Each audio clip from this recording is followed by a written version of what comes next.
তারকাদের মাসিক আয় সম্পর্কে জানতে চান সবাই।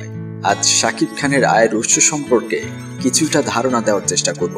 শাকিব খান প্রায় 1.5 যুগ যাবৎ ঢাকায় ছবিতে রাজত্ব করে আসছেন। 2008 সালে তারকা সংকটে পড়ে ঢালিউড পাড়া। তখন হঠাৎ করে শাকিব খান তার দর বাড়িয়ে দেন। ছবি প্রতি পারিশ্রমিক নিয়েছেন 40 লাখ টাকা। বর্তমানে 25 লাখ টাকা করে পাচ্ছেন ছবি প্রতি। আর প্রতি মাসে একটা করে ছবির শিডিউল তো আছেই তার। এছাড়াও শাকিব খানের জান্নাত নামে একটি বাড়ি রয়েছে, যা থেকে প্রতিদিন আসে শুটিং বাবদ 35,000 টাকা। মাসিক অঙ্কটা দাঁড়ায় 4,20,000 টাকা। এছাড়াও তিনি বিভিন্ন ব্যবসার সাথেও নাকি জড়িত রয়েছেন, তা থেকেও মাসিক পান প্রায় 4 লাখ টাকার কাছাকাছি।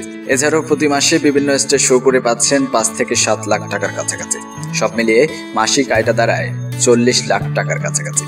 বর্তমানে যৌথ প্রযোজনার 4টি ছবিতে দর হাঁকিয়েছেন 1 কোটি টাকা করে। গত বছর এই সুপারস্টার আয়কর দিয়েছেন 10 লক্ষ টাকার কাছাকাছি। বর্তমানে এই সুপারস্টার প্রায় 250 কোটি টাকার মালিক। বিনোদন জগতের নিত্য নতুন খবরাখবর পেতে আমাদের মিডিয়া নিউজ 24 চ্যানেলটিকে সাবস্ক্রাইব করুন। আসুন আমাদের ফেসবুক পেজে facebook.com/medianews24.official। এছাড়া টুইটার আসতে পারেন twitter.com/medianews24bd। আজকের মতো বিদায় নিচ্ছি, আপনারা ভালো থাকবেন।